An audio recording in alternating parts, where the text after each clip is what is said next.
En realidad, ¿por qué los huesos de dinosaurio no se encuentran por todas partes, sino en lugares muy específicos? Este hecho contradice las afirmaciones de los investigadores que sostienen que los dinosaurios alguna vez llenaron la Tierra, ocupando todos los nichos del cielo y la Tierra. ¿O será que los dinosaurios son criaturas ficticias y tienen razón los partidarios de diversas teorías conspirativas que aseguran que la Tierra es plana? Además, los teóricos de la conspiración también se preguntan ¿a dónde fueron a parar los huesos de dinosaurio que deberían haberse esparcido por todo el planeta tras la caída del asteroide? Hola a todos. En lugar de reírse de estas ideas, intenten pensar seriamente en la respuesta a esta pregunta que, aunque parece absurda, es bastante interesante. Bienvenidos a Pangea. Vamos a ayudarte a encontrar la respuesta basándonos en hechos científicos que ya han sido comprobados. Entonces, empecemos.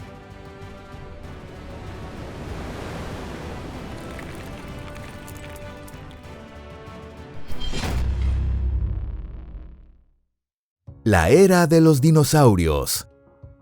Aún así, negar la existencia de los dinosaurios es tan absurdo como no creer que el Imperio Romano haya existido.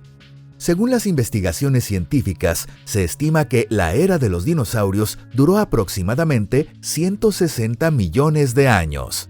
Los dinosaurios aparecieron en el periodo Triásico, hace 230 millones de años, y se extinguieron al final del Cretácico, hace 66 millones de años, debido al impacto del asteroide de Chicxulub. En otras palabras, la era de los dinosaurios abarcó todo el Mesozoico, que se divide en 3 periodos: Triásico, Jurásico y Cretácico. A lo largo de estos millones de años, los dinosaurios continuaron evolucionando, con nuevas especies surgiendo y otras desapareciendo. Hasta ahora, se han identificado científicamente entre 1100 y 1300 especies de dinosaurios, pero cada año se descubren entre 25 y 50 nuevas especies. Según los paleontólogos, se calcula que existieron entre 1500 y 3000 especies diferentes de dinosaurios, aunque algunos investigadores creen que el número total fue mayor, superando incluso las 10.000 especies. Por lo tanto, es posible que los dinosaurios no hayan sido menos diversos que los mamíferos actuales, sino incluso más variados. Entre todas las especies de dinosaurios, las más conocidas por el público son, sin duda, los gigantes como el brontosaurio y el tiranosaurio. Estos dinosaurios han aparecido en libros, películas, expresiones populares y obras de arte, convirtiéndose en verdaderas estrellas dentro de nuestra cultura. Pero además de estos héroes de la literatura y el cine, existieron muchas otras especies asombrosas, más pequeñas, pero igual de impresionantes, que caminaron por la Tierra y surcaron los cielos. Algunos ejemplos son el estegosaurio, con sus placas óseas sobre el lomo, o el veloz velociraptor, que se movía en grupo como lo hacen hoy las manadas de lobos. Entonces, ¿a dónde fueron a parar todos estos dinosaurios tan diversos? ¿Por qué hay tan pocos fósiles? De hecho, parte de la respuesta está oculta dentro de esta misma pregunta. La palabra clave aquí es fósil. Los huesos están compuestos en un 60 a 70% por compuestos de calcio y fósforo, y el principal responsable de su estructura es un mineral llamado hidroxiapatita, y es el calcio el que endurece los huesos. Por otro lado, los componentes orgánicos del hueso están formados principalmente por colágeno, que aporta flexibilidad y elasticidad al esqueleto. Si se eliminan los componentes minerales y se dejan solo los orgánicos, el hueso se vuelve blando, adoptando una textura similar a la goma. Veamos ahora el proceso por el cual el cadáver de un dinosaurio se descompone y se transforma en piedra, es decir, la fosilización. La descomposición de los componentes orgánicos del hueso ocurre bastante rápido. Primero, los animales carnívoros despedazan el cadáver y lo esparcen. Luego entran en acción las bacterias y los hongos. Después, el viento y el agua contribuyen al proceso, dispersando los huesos por un área más amplia.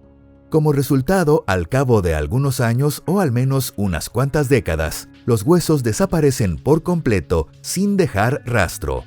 Para que un hueso se conserve, deben darse condiciones muy especiales.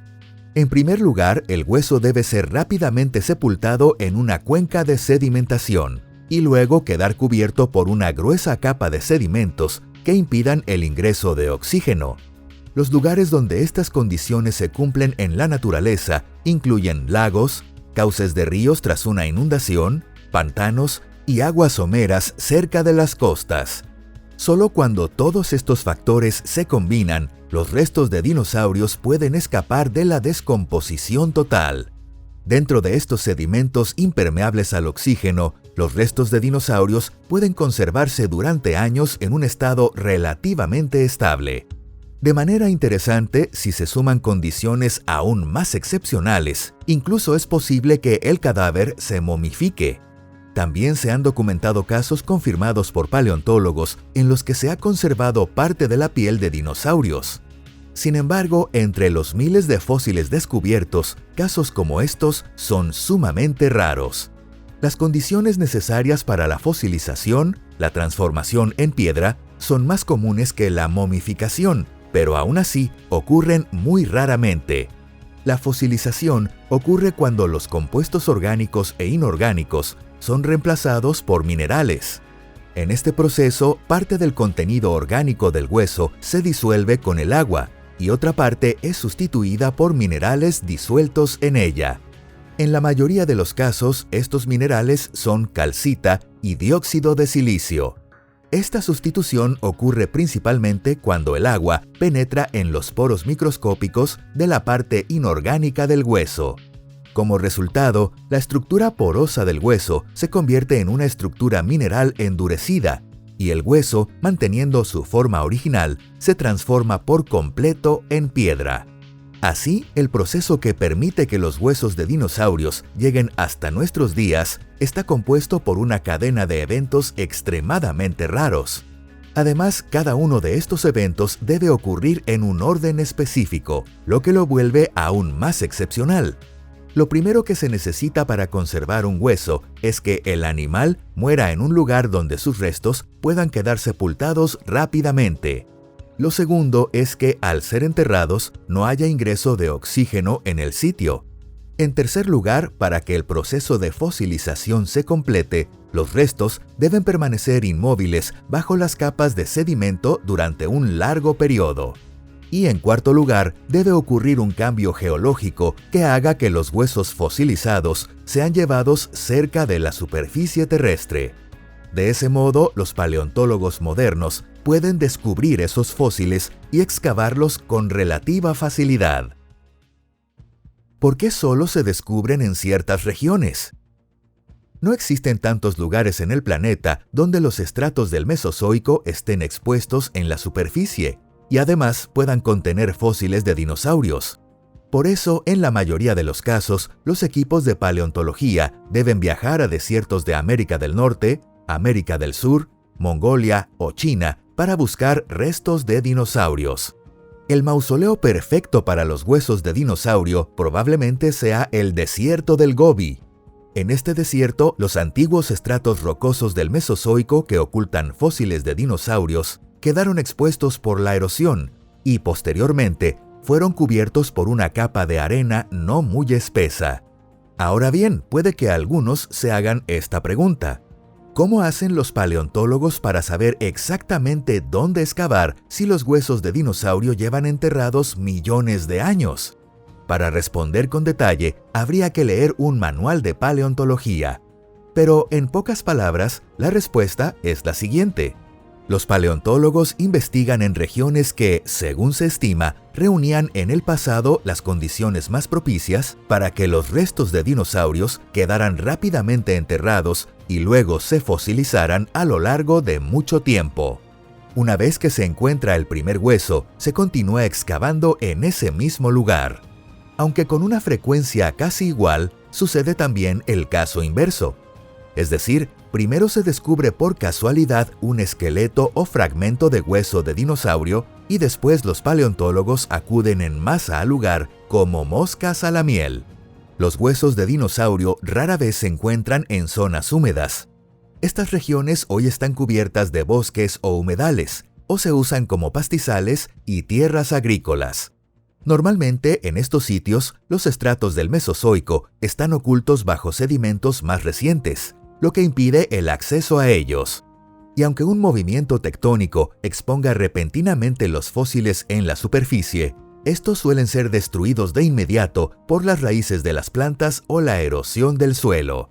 Por lo tanto, no tiene sentido esperar encontrar huesos de dinosaurio al excavar un sótano en un barrio residencial o durante obras de cimentación en zonas densamente pobladas y húmedas de Europa.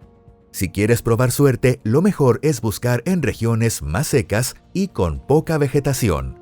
En ese sentido, los chinos y los estadounidenses son afortunados. Si quisieran, podrían ir en su tiempo libre al desierto del Taklamakan o a las tierras áridas de Montana o Dakota del Sur y encontrar 2 o 3 huesos de tiranosaurio o estegosaurio. Por cierto, incluso en zonas donde se hallan fósiles con relativa frecuencia, muchas veces se los pasa por alto al confundirlos con simples piedras. En los destinos turísticos o reservas naturales, no es raro que los perfiles de montañas y rocas parezcan siluetas de animales. Pero con los fósiles ocurre lo contrario.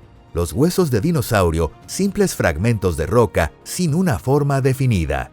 Para distinguir un fósil de una piedra común, es necesario tener conocimientos básicos sobre la estructura ósea y saber diferenciar el tejido óseo del sedimento que lo rodea. Esto es aún más crucial cuando lo que se encuentra no es un esqueleto completo, sino solo un fragmento. La mayoría de las veces se trata de partes como dientes, dedos o mandíbulas. Y alguien que apenas conoce la anatomía de los animales actuales difícilmente sabrá qué parte del cuerpo representan. En la naturaleza, estos fragmentos óseos suelen estar dispersos en una área bastante amplia. Para reconstruir un esqueleto completo, hay que examinar cuidadosamente cada fragmento hallado, prestando atención a cada detalle. En ese proceso, los investigadores a menudo pasan años retirando con sumo cuidado el sedimento que rodea los fósiles capa por capa. Y no lo hacen con picos o martillos grandes, sino con pinzas, pequeños martillos de joyería y cepillos de dientes. Sin embargo, en la mayoría de los casos, es imposible recuperar todos los huesos sin que falte ninguno. Por eso, cuando se expone un esqueleto de dinosaurio, los investigadores suelen recurrir a métodos de extrapolación e interpolación. Antes, en los museos, era común exhibir esqueletos de dinosaurios compuestos como un mosaico, uniendo fósiles reales con piezas de yeso u otros materiales. A veces, para mayor claridad, las partes artificiales añadidas se pintaban principalmente de blanco para contrastar con los fósiles. Hoy en día, muchos de estos esqueletos en mosaico han sido reemplazados completamente por réplicas hechas de yeso o plástico. Para los partidarios de teorías conspirativas, esto se ha convertido en una nueva excusa para dudar de la autenticidad de los fósiles verdaderos. Ante estas acusaciones absurdas, los paleontólogos responden lo siguiente: cada fragmento de esqueleto de dinosaurio descubierto tiene registrada con precisión su ubicación, ha sido dibujado meticulosamente, fotografiado e incluso filmado en video. Pensar que están exhibiendo intencionalmente fragmentos de huesos falsos para engañar al público es simplemente ridículo. No se entiende qué propósito tendría algo así, ni se puede imaginar el enorme esfuerzo que requeriría. El misterio de los tejidos blandos de los dinosaurios. Es difícil demostrar la verdad a quienes ya tienen prejuicios. Y esto es aún más complicado si se trata de personas con poca formación. Sin embargo, en la historia del estudio de los dinosaurios, a veces se reportan hechos que ni siquiera los paleontólogos profesionales pueden creer al principio. Uno de esos casos es el llamado descubrimiento de tejidos blandos de dinosaurio, ocurrido a principios de 2005. Ese año, la paleontóloga Mary Schweitzer estaba estudiando un fémur de Tyrannosaurus rex hallado en el estado de Montana. Se trataba de un fémur enorme y muy robusto de un dinosaurio carnívoro, pero durante el transporte, un técnico de laboratorio lo rompió accidentalmente. Según el informe oficial, la fractura fue intencional para facilitar su transporte. Al examinar el interior del hueso roto, Mary Schweitzer quedó asombrada al encontrar tejido fibroso, filamentos elásticos y tubos delgados similares a vasos sanguíneos. Intrigada, trató químicamente el hueso para ablandarlo y lo que vio a continuación fue algo que desafía toda lógica. El tejido óseo se estiraba y se contraía. Según las teorías clásicas, eso era totalmente imposible. La ciencia sostiene que las proteínas y los tejidos blandos, incluso en las mejores condiciones, solo pueden conservarse entre 1 y 2 millones de años. Pero ese Tyrannosaurus Rex había vivido hace más de 66 millones de años. Cuando se publicaron los resultados, estalló una gran polémica en torno al descubrimiento. Muchos investigadores afirmaron que las conclusiones de Mary Schweitzer eran incorrectas y que los huesos solo estaban contaminados con proteínas modernas. No era extraño que surgieran dudas. Hasta entonces, se creía que las moléculas de colágeno eran tan frágiles que era imposible que mantuvieran su estructura durante decenas de millones de años. Aún así, el equipo dirigido por Mary Schweitzer continuó investigando tenazmente esos misteriosos huesos de dinosaurio. Y en 2007 lograron identificar colágeno tipo 1, una proteína ósea en el interior del hueso. Más adelante, en 2009, se hallaron residuos de vasos sanguíneos en los huesos de un Brachioposaurus encontrados cerca del T-Rex, y en 2020 se confirmó la presencia de cartílago y estructuras celulares. Además, todos estos materiales fueron verificados mediante diversas técnicas independientes, como análisis químicos, espectrometría de masas, microscopía electrónica y espectroscopía. No fue un simple hallazgo, fue un auténtico acontecimiento sensacional. Y se descubrió que esas sustancias no solo se parecían a proteínas, sino que eran extremadamente similares a las proteínas de las aves actuales. La presencia de proteínas en huesos de dinosaurio ya no podía negarse, pero seguía sin explicarse cómo habían logrado conservarse tanto tiempo. Hoy en día, muchos investigadores apoyan la hipótesis de que fue el hierro de la sangre lo que permitió su preservación. Cuando un animal muere, el hierro liberado por la hemoglobina se une a las proteínas, estabilizándolas y actuando como un conservante natural.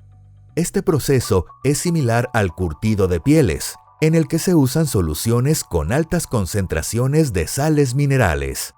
Es probable que los fans de la película Jurassic Park estén esperando oír algo como «Gracias a las proteínas halladas en los huesos fosilizados, hoy podemos revivir a los grandes dinosaurios».